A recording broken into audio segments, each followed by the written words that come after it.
What's up, JJK fans? We're back again with another video. Whoo!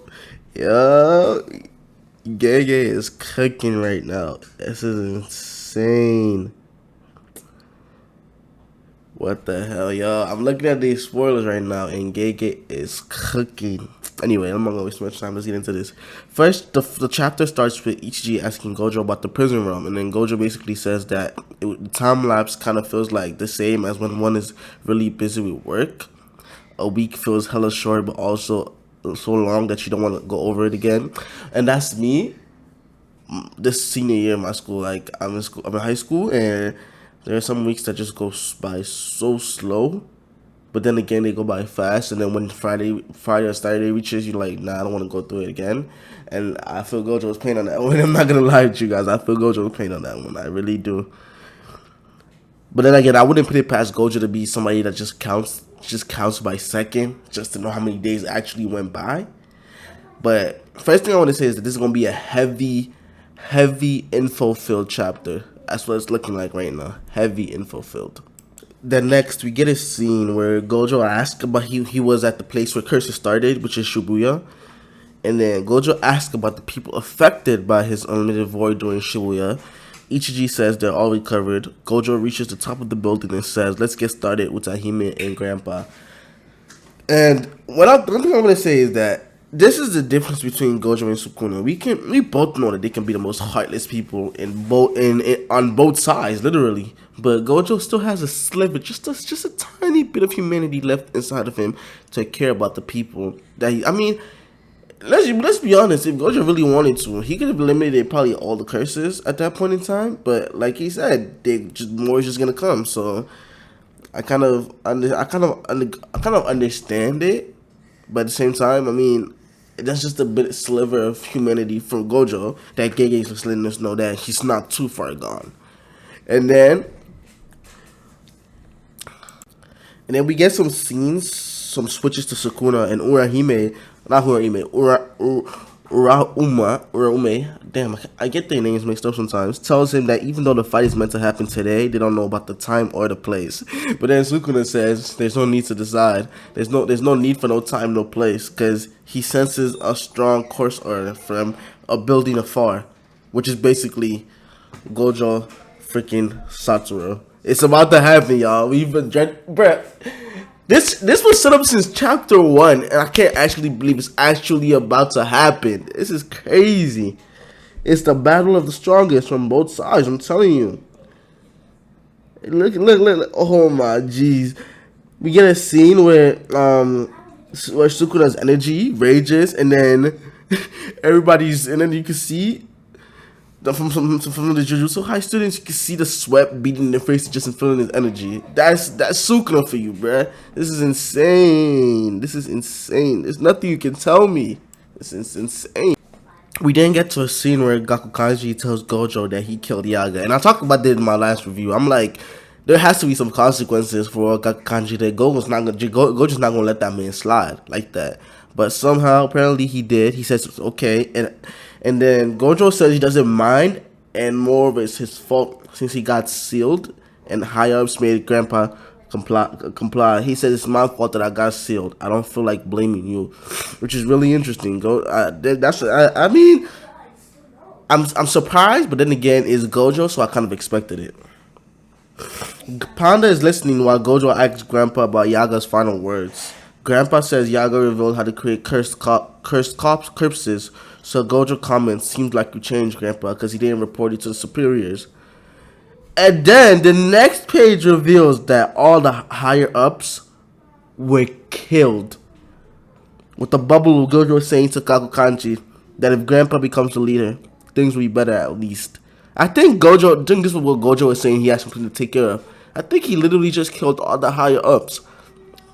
Which is even more inclination that this really is the final battle between curses and Jujutsu sorcerers. Because Gojo was reluctant to kill them before just because he felt like they would be replaced. But Gojo doesn't think they're going to be replaced anymore if he actually just killed them now. He actually thinks that everything ends with his fight against Sukuna, which is actually huge.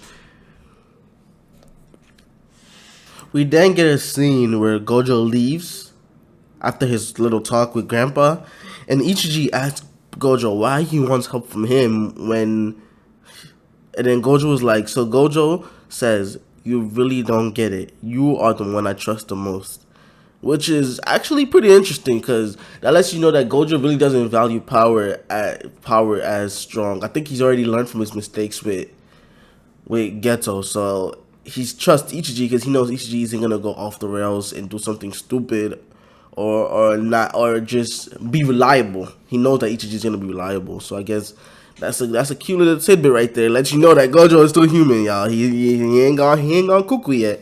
Okay, flashback season is over. We're back to the present, and Ichiji is behind of Gojo, setting up a barrier. He's sad, thinking about things like he's someone who ran away, but also didn't because he wasn't brave enough. But the strongest says he believes in me. There's no way I can live up to that expectation. And then we see it. We see him put more effort into it just because Gojo believes in him, and I think that's been a main theme. Gojo as the strongest is different from Sukuna as the strongest, from anybody else as the strongest, because he actually makes people believe and want to be stronger. That's different from Geto. Geto wanted to protect people. He didn't want anybody to get stronger. He wanted to be a protector of everybody. And when he couldn't fulfill that role anymore, he decided, oh, I'm just gonna kill off everybody. And I think that's a different type of comparison between Geto and Gojo here. And then we finally get to see mothering. We get to see Utahime's curse technique, and it's named as Solo Kinku. And her curse technique can enhance the total output of curse energy of any sorceress, including herself. Do you know how insane that is? Imagine if Sukuna had that ability. Yo, I feel like Utahime is gonna be like on Sukuna's #1 kill list, especially after the next few panels that we get. She's probably gonna be one that Sukuna wants to destroy the most. I'm pretty sure. And then it happens, y'all. We get the first attack thrown, and Gojo blasts a 200% power upped hollow purple straight towards Sukuna. No holds barred. And can I tell you how dangerous that thing looks? Like, if a black hole was to ever come up on Earth, I feel like that's how exactly it would look. It's just destroying everything in its way, and as it's going straight for Sukuna. I mean, just look at this damage, y'all. Gojo is not playing around. He is not playing around. And then out of the rubble, we see Sukuna. And the narrator explains that Sukuna misunderstood Gojo's action due to Ichiji forming a barrier. Though Sukuna felt the presence, he couldn't catch the massive amount of cursed energy output blasted at him until the last second. And then from the rubble, we see his hands burnt and destroyed because he tried to tank Gojo's attack. Now you might say, oh well, this doesn't mean anything. Of course it doesn't mean anything, because we know he can just use reverse curse energy, reverse curse techniques to just heal himself.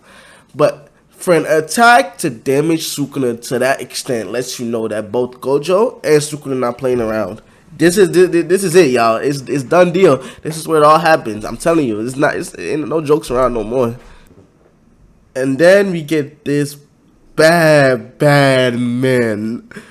This man Gojo arrives right in front of Sukuna and says, "Seems like you're a misunderstanding. So let me tell you, you are the challenger here." And that's the final page. And then this is insane.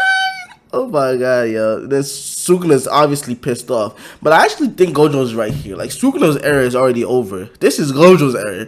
So he's the one that's been called the strongest. It's up to Sukuna to prove if he can take the title away from Gojo in this era. Gojo's not wrong. So this is gonna be interesting. And then there's no breaks next week, no nothing next week. So we get more of Gojo and Sukuna next week, bruh. It's done. It's a done deal. I think, bruh. Oh my, yo. Since chapter 1, this has been highlighted, and we're finally here. How crazy is that, bruh? How crazy is that?